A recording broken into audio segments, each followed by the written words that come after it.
นางแบบเสื้อตัวน้อยๆสินะนี่ก็ค่ะคือพอต้มพริกได้ก่อนลงไปนี่กระแซบแล้วได้เนี่ย กันยังมาทะเล ครับแซ่บแหงใจเย็นๆเด้อใจเย็นๆเด้อล้างฟังนี่นะมดต้นหนึ่งมาเลย สบายดีขอต้อนรับทุกท่านเข้าสู่รายการแซ่บพี่ดาวนัวติดใจกับเป็นนัวกาด้วยเด็กอายิโนโมโต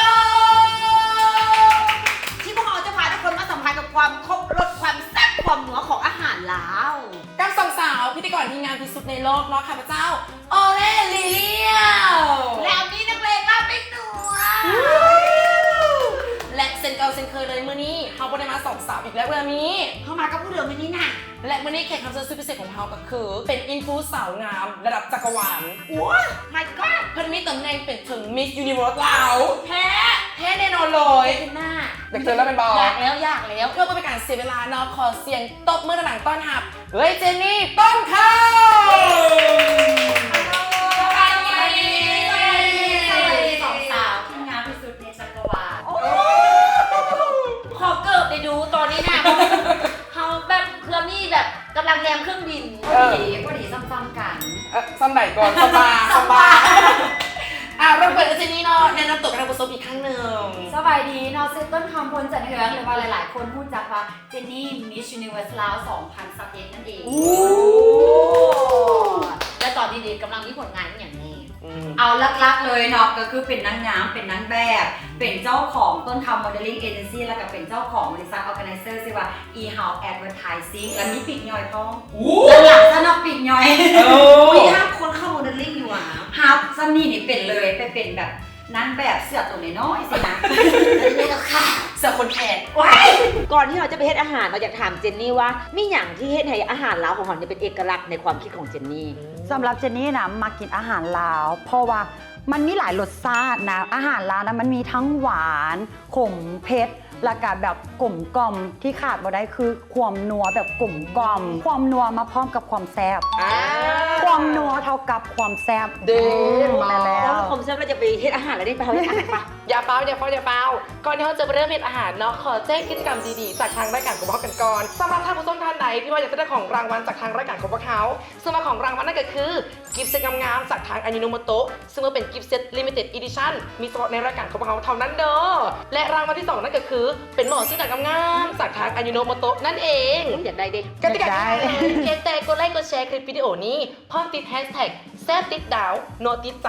และแคปเจอร์หน้าจอนำมาคอมเมนต์ใต้คลิปวิดีโอนี้พร้อมกับบอกมาว่าทานมักเมนูอาหารลาวเมนูไหนที่สุดเพียงเท่านี้ทานก็จะมีสิทธิ์รุ่นทับของรางวัลจากทางรายการ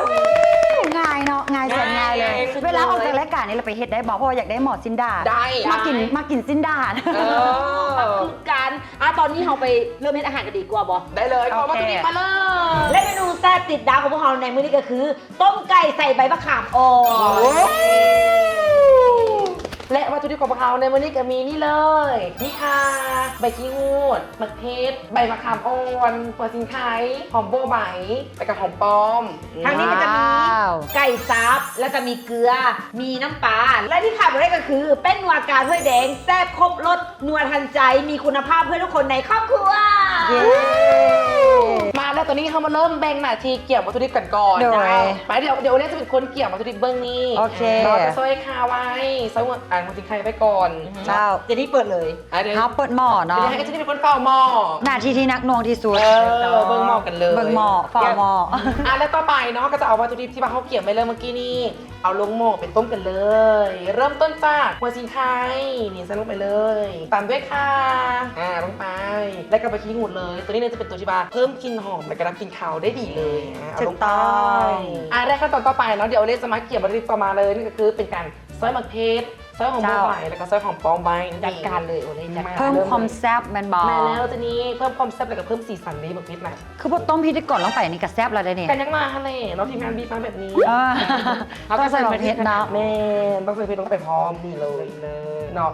แต่ก็ต้องบ่ายตัวนี้เราจะเกี่ยมซอยแบบประมาณ4 บาทแบบประมาณนี้ ซอยงามๆคือคนซอยเลย แม่แล้วมันจะเซตเป็นคุณซอยนะเอาไปนั่งข้างอีกก่อนเนาะ ยองพร้อมแล้วก็ดึงเป็นพร้อมระยันลง จับไปก่อนเนาะเดี๋ยวลอย แล้วมันก่อนนี่ประมาณนี้เลย และตอนนี้ทุกคนเครื่องหอมของพวกเราก็เริ่มได้ทีแล้ว แล้วก็เริ่มหอมขึ้นมา แม่ หน้าที่สำคัญตอนนี้คือเราต้องเอาไก่ลง แม่ นี่ เครื่องหอมของเขาตอนนี้โคตรหอมเลยทุกคนแล้วก็หม้อของเขาก็ฟดได้ทีตอนนี้เขาจะเอาไก่ลงไป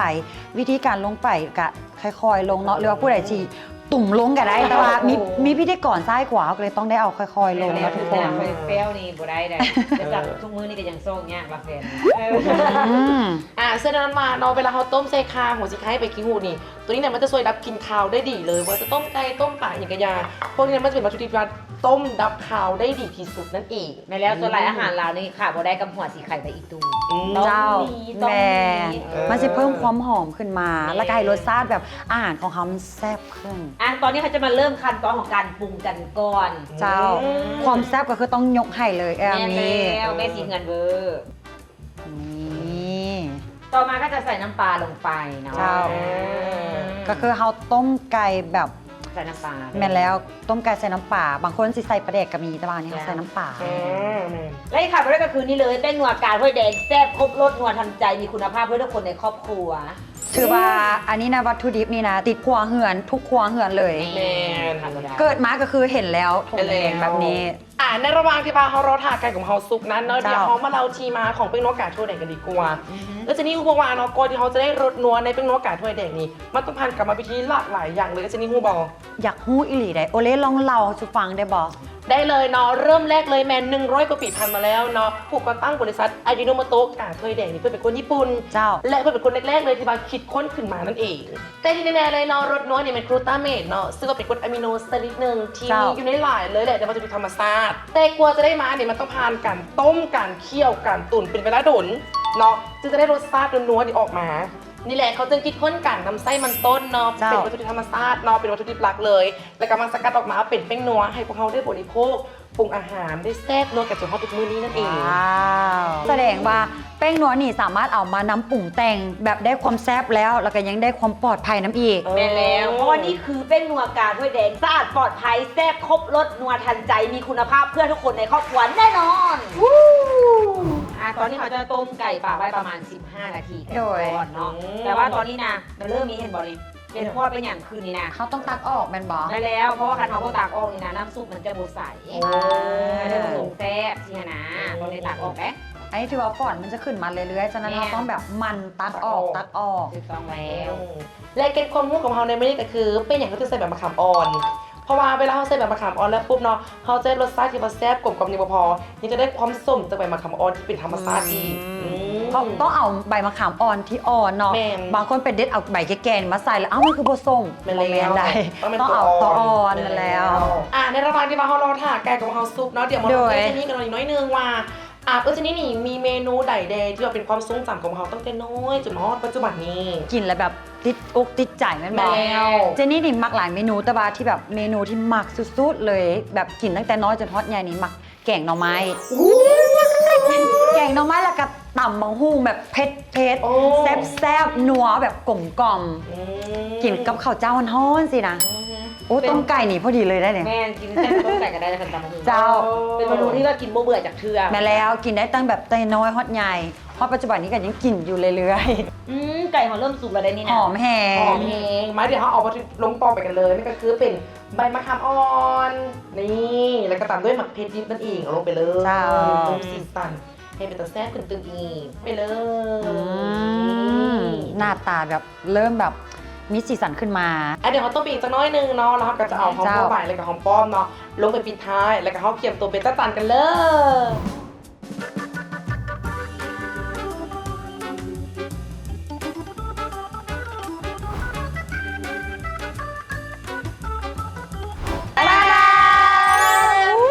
ต้มไก่ใส่ใบมะขามเมนูแซ่บติดดาวของพวกเรานี่เงียบหอยแล้ว เจ้า ซิมเบาะซิมเบาะอยู่แล้ว อยากซิม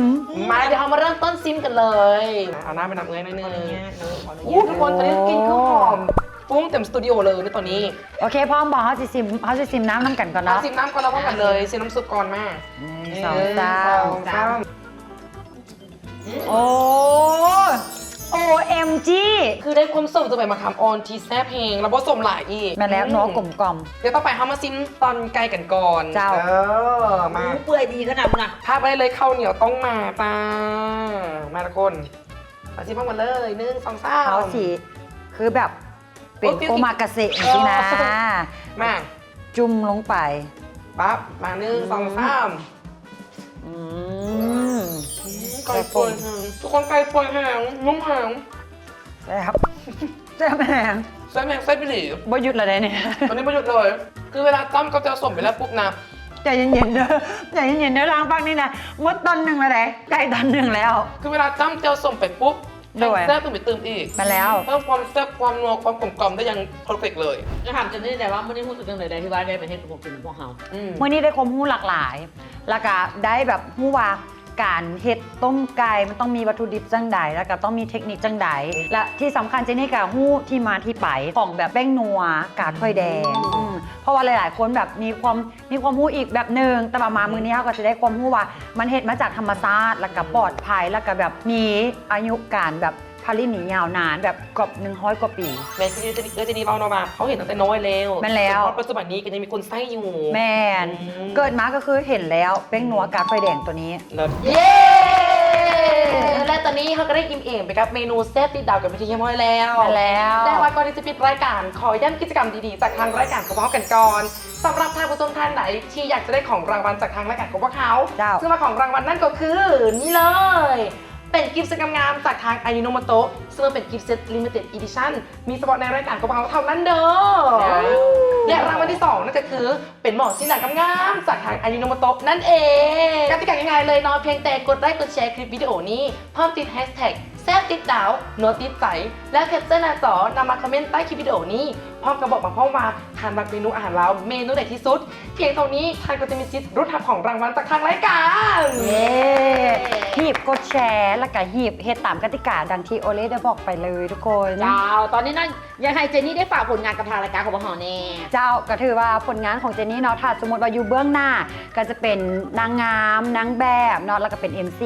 รับงานอีเวนต์แล้วก็รับงานรีวิวทั่วไปสำหรับงานเบื้องหลังก็จะเป็นเจ้าของต้นคำโมเดลลิ่งเอเจนซี่นั่นเองเนาะแล้วก็จะเป็นเจ้าของ Organizer ก็คือ e-house advertising นั่นเอง สามารถติดตามได้ผ่านทางช่องทาง Facebook TikTok Instagram ต่างๆ มี ได้เลยเนาะ ทุกแพลตฟอร์มเลยเนาะสำหรับผู้ใดที่ว่ามักไลฟ์สไตล์ของเจนนี่เกี่ยวกับเบื้องหลังการเฮ็ดเยี่ยอย่างต่างๆกับไปติดตามใน TikTok กับ Facebook Fanpage ถ้าอยากจะเบิ่งแบบเกี่ยวกับการถ่ายรูปแฟชั่นอย่างต่างๆกับติดตาม Facebook ส่วนตัวและก็ IG เจ้าน้องสามารถติดตามได้เด้อแล้ววันนี้ต้องขอขอบใจกับเจนนี่หลายๆที่ว่ามาร่วมรายการกับพวกเขา โดยขอบใจทั้งสองสาวแล้วก็ขอบใจทุกคนเนาะที่ว่าให้เจนนี่ได้เข้าร่วมรายการมื้อนี้ทั้งมวลทั้งแซ่บทั้งได้เก็ตความรู้แบบเต็มเหนียวเลย เจ้าและก่อนไปนะคะก็มีแบบของขวัญเล็กๆน้อยๆมอบให้เจนนี่พอ เจนนี่นำ แม่แล้วนี่เลย เจนนี่ก็ได้ จากทางอานิโนโมโตะเด้อ เจ้า มอบให้ครับเจนนี่เลย เพิ่นบอกว่านี่เป็นลิมิเต็ดแมนบอดี้ แม่แล้ว ยังพวกมือเจนนี่ยังมีนี่เลยน้องอันนี้แพนด้ามอบให้ นุ่มๆเลยสิเอาไปให้ต้นน้ำคือสิมา ต้นน้ำนั่งแน่นอน ลูกสายเจนนี่ โบมีงานเลี้ยงใดโบมีวันเลิกลาคือกับรายการของเราเช่นเดียวกันนะต้องขอบใจกับทุกท่านที่ว่าติดตามรายการแซ่บติดดาวนัวติดใจกับแป้งนัวการถ้วยแดงอันนี้โนโมโตะตั้งแต่ EP ทันทีจนว่ามาฮอด EP ที่6มึงแล้วก็รู้สึกว่ามันโดนเนาะแล้วก็เขาที่จากกันไปแล้วก็รู้สึกใจหายไปหน่อยนึงแต่ว่าอย่าลืมเด้อว่าให้ติดตามเพจของพวกเราไปเรื่อยๆเด้อจะมีกิจกรรมหลากหลายอย่างอยู่ แม่แล้วอย่าลืมเด้อกดไลค์กดแชร์คลิปรายการของพวกเขาแน่เนาะแล้วก็สามารถติดตามคอนเทนต์ของทางอายุโนโมโตะได้ผ่านทาง Facebook Fanpage อายุโนโมโตะลาวเด้อสำหรับวันนี้พวกเราสามสาวขอตัวลาไปก่อน สบายดี